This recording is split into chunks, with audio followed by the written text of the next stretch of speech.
শিখা শৰ্মাক গ্ৰেপ্তাৰ কৰাৰ পিছতে ৰাজা বৰুৱাই কৰিলে বিস্ফোৰক মন্তব্য। নমস্কাৰ বন্ধু বান্ধৱীসকল, আপোনালোকে দেখিছে ৰাজা বৰুৱা হয় কোন, কি কথা সেইটো চাগে মই আকৌ পৰিচয় কৰাই দিব নালাগে। আৰু যেতিয়াৰ পৰাই দেখিছোঁ বা যেতিয়াৰ পৰাই মানে কি টিভিতে আমি দেখিছিলোঁ জুবিন গাৰ্গৰ লগত হওক বা কিছুমান চেনেলতো তেওঁ আগতে এই গান বাজনাৰ তাবলা বজাই নহয়নে, আৰু সঁচাকৈ বহুত ভাল লাগে মানুহজনৰ, কিবা এটা মানে ভাল লাগে যেতিয়াৰ পৰাই চাবলৈ লৈছোঁ আৰু দেই।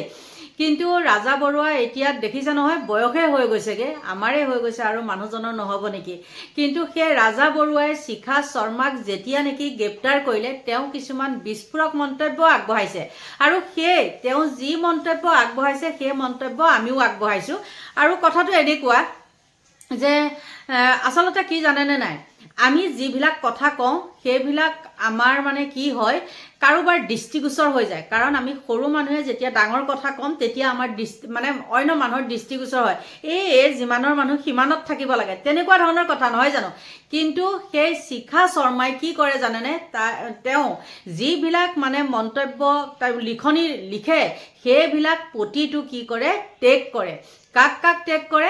মুখ্যমন্ত্ৰীক বিশেষত টেগ কৰে, পীযুষ হাজৰিকাক টেগ কৰে, কিছুমান পুলিচ প্ৰশাসনক টেগ কৰে। টেগ কৰি বাৰু কি বুজাবলৈ বিচাৰে, সেইবিলাক কথাকে মন্তব্য আগবঢ়াইছে ৰাজা বৰুৱাই। আৰু ৰাজা বৰুৱা জানেই আপোনালোকে জুবিন গাৰ্গৰ লগত কেনেকৈ চাহটোৰ দৰে লাগি থাকিছিলে নহয়নে। কিন্তু সেই ছিংগাপুৰলৈ যোৱা সময়ত বাৰু তেওঁ নাই।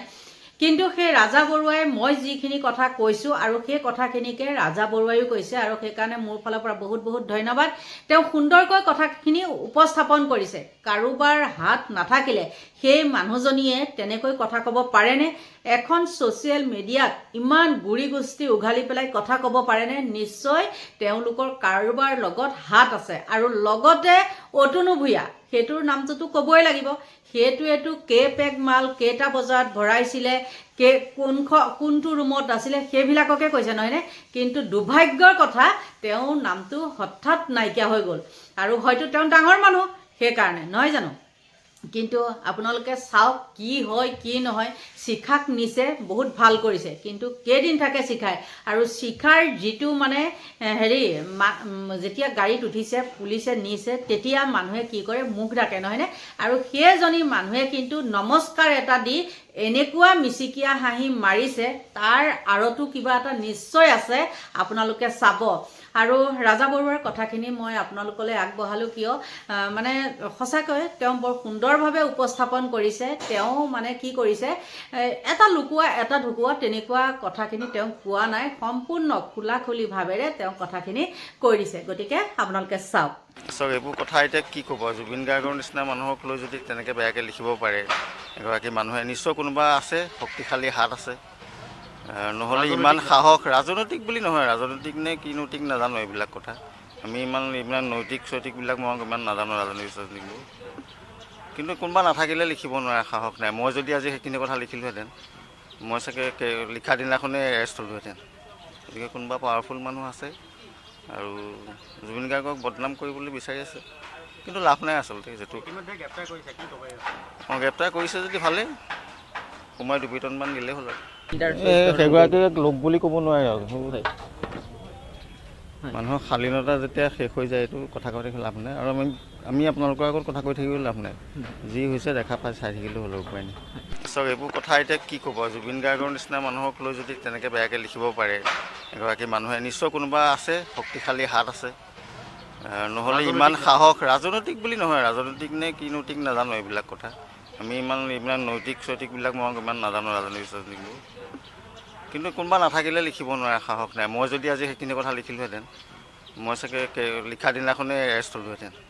গতিকে কোনোবা পাৱাৰফুল মানুহ আছে আৰু জুবিন গাৰ্গক বদনাম কৰিবলৈ বিচাৰি আছে, কিন্তু লাভ নাই আচলতে। যিটো গ্ৰেপ্তাৰ কৰিছে যদি ভালেই, সোমাই 2 পিটনমান দিলেই হ'ল আৰু। সেইগৰাকীক লোক বুলি ক'ব নোৱাৰে আৰু। মানুহৰ শালীনতা যেতিয়া শেষ হৈ যায় এইটো কথা কৈ থাকি লাভ নাই। আৰু আমি আপোনালোকৰ আগত কথা কৈ থাকিলেও লাভ নাই, যি হৈছে দেখা পাই চাই থাকিলেও হ'লেও উপায় নাই। এইবোৰ কথা এতিয়া কি ক'ব, জুবিন গাৰ্গৰ নিচিনা মানুহক লৈ যদি তেনেকৈ বেয়াকৈ লিখিব পাৰে এগৰাকী মানুহে, নিশ্চয় কোনোবা আছে, শক্তিশালী হাত আছে, নহ'লে ইমান সাহস। ৰাজনৈতিক বুলি নহয়, ৰাজনৈতিক নে কিনো ঠিক নাজানো এইবিলাক কথা। আমি ইমান নৈতিক চৈতিকবিলাক মই ইমান নাজানো ৰাজনৈতিক চৈতিকবোৰ, কিন্তু কোনোবা নাথাকিলে লিখিব নোৱাৰে, সাহস নাই। মই যদি আজি সেইখিনি কথা লিখিলোহেঁতেন, মই চাগে লিখা দিনাখনেই এৰেষ্ট হ'লোহেঁতেন। গতিকে কোনোবা পাৱাৰফুল মানুহ আছে আৰু জুবিন গাৰ্গক বদনাম কৰিবলৈ বিচাৰি আছে, কিন্তু লাভ নাই আচলতে। যিটো গ্ৰেপ্তাৰ কৰিছে যদি ভালেই, সময় 2 পিটনমান দিলেই হ'ল আৰু সেইগৰাকীক লোক বুলি ক'ব নোৱাৰে আৰু মানুহৰ শালীনতা যেতিয়া শেষ হৈ যায়, এইটো কথা কৈ থাকি লাভ নাই। আৰু আমি আপোনালোকৰ আগত কথা কৈ থাকিবলৈ লাভ নাই। যি হৈছে দেখা পাই চাই থাকিলেও হ'লেও উপায় নাই। চাওক, এইবোৰ কথা এতিয়া কি ক'ব, জুবিন গাৰ্গৰ নিচিনা মানুহক লৈ যদি তেনেকৈ বেয়াকৈ লিখিব পাৰে এগৰাকী মানুহে, নিশ্চয় কোনোবা আছে, শক্তিশালী হাত আছে, নহ'লে ইমান সাহস। ৰাজনৈতিক বুলি নহয়, ৰাজনৈতিক নে কি নৈতিক নাজানো এইবিলাক কথা। আমি ইমান নৈতিক চৈতিকবিলাক মই ইমান নাজানো ৰাজনৈতিক চৈতিকবোৰ, কিন্তু কোনোবা নাথাকিলে লিখিব নোৱাৰে, সাহস নাই। মই যদি আজি সেইখিনি কথা লিখিলোহেঁতেন, মই চাগে লিখা দিনাখনেই এৰেষ্ট হ'লোহেঁতেন। গতিকে কোনোবা পাৱাৰফুল মানুহ আছে আৰু জুবিন গাৰ্গক বদনাম কৰিবলৈ বিচাৰি আছে, কিন্তু লাভ নাই আচলতে। যিটো গ্ৰেপ্তাৰ কৰিছে যদি ভালেই, সময় 2 পিটনমান দিলেই হ'ল আৰু সেইগৰাকীক লোক বুলি ক'ব নোৱাৰে আৰু মানুহৰ শালীনতা যেতিয়া শেষ হৈ যায়, এইটো কথা কৈ থাকি লাভ নাই। আৰু আমি আপোনালোকৰ আগত কথা কৈ থাকিবলৈ লাভ নাই। যি হৈছে দেখা পাই চাই থাকিলেও হ'লেও উপায় নাই। দেখিলে নিশ্চয় সেই ৰাজা বৰুৱাৰ বক্তব্যখিনি, আৰু সঁচাকৈ একদম সুন্দৰকৈ উপস্থাপন কৰিছে। আৰু তেওঁ দীৰ্ঘায়ু কামনা কৰিছোঁ, ভগৱানে তেওঁক ভালে কুশলে ৰাখক। আৰু জুবিনে বা গৰিমাই তেওঁ সন্তানকো বহুত মৰম চেনেহ কৰিছিলে, ইতিমধ্যে গম পাইছোঁ। গতিকে ভগৱানে তেওঁক ভালে কুশলে ৰাখক। সদায় সৎ সাহসেৰে কথাখিনি ক'বলৈ তেওঁক যে ভগৱানে দিয়ে, আশীৰ্বাদ দিয়ে, তাকেই কামনা কৰি ভিডিঅ'টো ইমানতে সামৰণি মাৰিছোঁ মই। Bye bye.